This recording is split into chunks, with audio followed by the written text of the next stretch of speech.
Well, these protesters are marching towards the U.S. Embassy here in Manila, voicing their anger against the United States and Israel, blaming them for what is now a region-wide conflict in the Middle East. They say they don't believe that there was evidence Iran was building nuclear weapons and that Iran posed an imminent threat. They say that it is the United States and Israel that are the real threats. They say they have a history of genocide, of occupation, and of waging wars.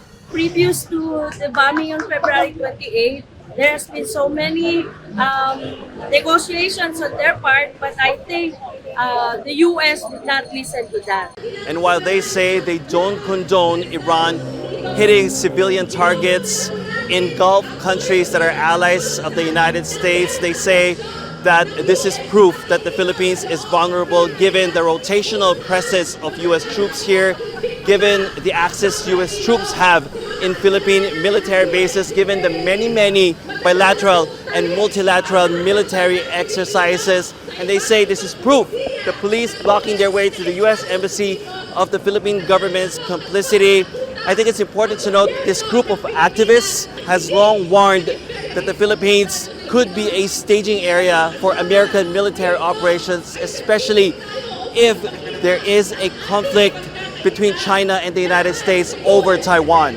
As an imperialist power, US has so many rivals and enemies. And we have a regional hotspot here in this part of the world.